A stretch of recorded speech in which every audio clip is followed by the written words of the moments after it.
This part of today's service is built around a list of questions offered to us by the Reverend Tandy Rogers. She's our regional staff contact, and she refers to the congregations for whom she's the primary contact as those congregations that are in her care. In her care. So these are questions that she provides for those of us who are in her care. She provided two lists of questions. One for me as the minister and one for all of you to help support sabbatical reentry. My plan is to answer 4 of the questions on my list, and then I'll lead you through sort of a meditative time where you share answers to the questions on your list. And then I'll answer the 5th question. I get one more than you. That's why they pay me the big bucks. The first question for the minister is, what did I learn about the UU Church of the Palouse without the UU Church of the Palouse? So absence makes the heart grow fonder, and the most important thing I learned is how incredibly dear to me this place and these people have become. As I told the children, I carried that jar of love notes with me everywhere, and I got it out when I felt lonely. Now, it's pretty much the minister's job to love her folks. And loving people has actually always been pretty easy for me. It can be a tricky thing. Professional boundaries are extremely important. It's inappropriate for me to rely on anyone in the congregation for emotional support. You can't be my innermost circle, the people that I share all of my dark nooks and crannies with. And yet I share a lot, and my love, my affection is real and genuine. Accepting love, accepting your love, is something entirely different, though. I have a personal history that makes it difficult for me sometimes to accept my own lovability, which means that I have this tendency to deflect or hide from the reciprocal nature of our relationships. When I was away, it felt safer to let the love in, to accept that not only are you incredibly dear to me, but that it's okay for me to be dear to you. Man, for a person who believes that love is the center of faith that shouldn't have come is such a surprise. There wasn't a day that went by while I was away that I didn't pause to think of you all, to give thanks for the support you provided so that I could have this amazing adventure, to wonder how things were going, how you were all doing. Luckily, one of the other things I learned was that this place, these people could do church well, just fine, without me. I love the fact that things moved and changed while I was gone. I'm having fun getting caught up. I learned I'm not as essential as I thought I was, but that I am wanted and valued. And that actually is an important shift. Another way of saying it is that I learned that it's not what I do, but who I am that matters. So that's my answer to the first question. Tandy's second question is, what did I learn about my own ministry? So I've said it before, being human in these times can feel pretty overwhelming. And being a minister, a spiritual leader, on some days feels near impossible. The context of our lives feels intense and dire. The issues are complex and huge, and I can feel myself sometimes swinging between desperate action and a sense of hopelessness, and my struggle is always to come back to center, to come back to groundedness. One thing that I gained on sabbatical was a sense of perspective. When you're looking at geologic features that took billions of years to take shape, or archaeological sites where people were figuring out how to be human over 1,000 years ago, or talking to trees that have been alive for longer than there have been European Americans on this continent, it functioned kind of as a reality check. Like, things have been bad to varying degrees for a very long time. Being human has been hard for pretty much as long as there have been humans. And yet we keep on doing it. We keep on being human. We figure it out. What distinguishes us as a species is not our intelligence, but our ability to adapt. While I was away, I was able to let go of the expectation that I do all of the things all of the time. I was able to trust that I could stop paying attention to the big bad issues for a few months and the world wouldn't stop turning. Whenever I got tempted to watch the news or get sucked into the latest tragedy, I'd remind myself, this is my time to gather strength for what comes next, and I can best serve by becoming stronger and more resilient. Going forward, I think I've learned that it's better to do fewer things better, with more intention and deep grounding. How we do things matters more than what we do. I think my ministry may have become kinder, not just to myself, not just to others, but to myself. I think it may be gentler, but at the same time, a little bit more fierce. I also learned that all of my power to do good relies on my ability to go deep, which is to say there are lots of people who are smarter or more strategic than I am. There are lots of organizations that do political activism and citizen education and charity work better than a church can. But what we can do here in spiritual community that doesn't really happen anywhere else is to connect what we're doing out in the world to our core values, to the deep sources that sustain us in these difficult times, to that abiding love. So that's my answer to the second question. The third question was, what might I want to let go of? I did, for real, carry the jar of blessings around with me everywhere I went, but it's not the only thing I carried.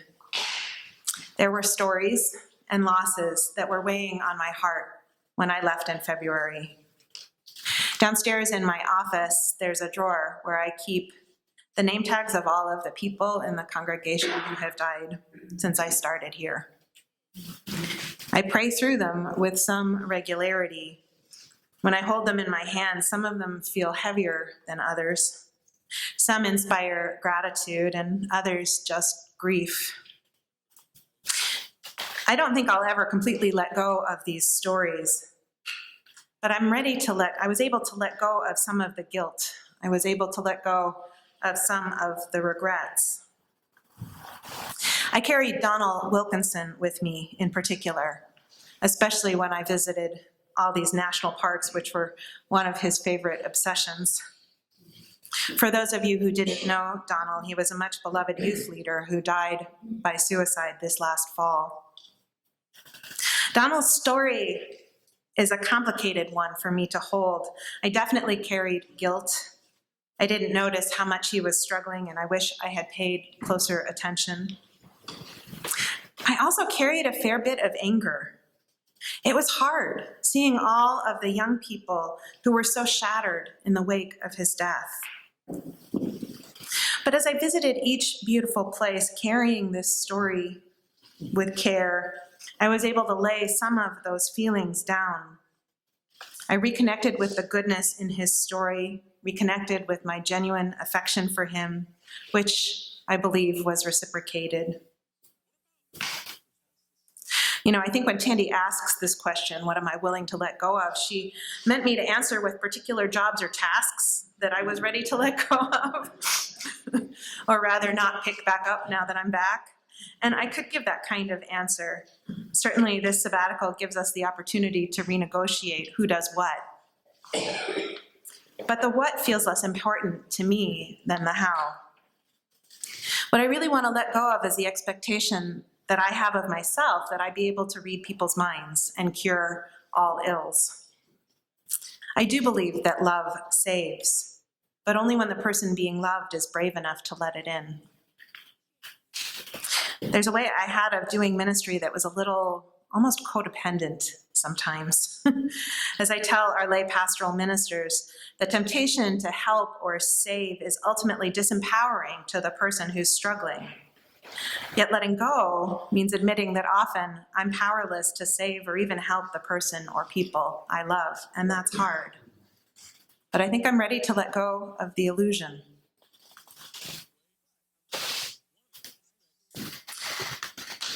The fourth question is, what might I want to try? So there's one really simple thing that I'm trying. I'm walking everywhere.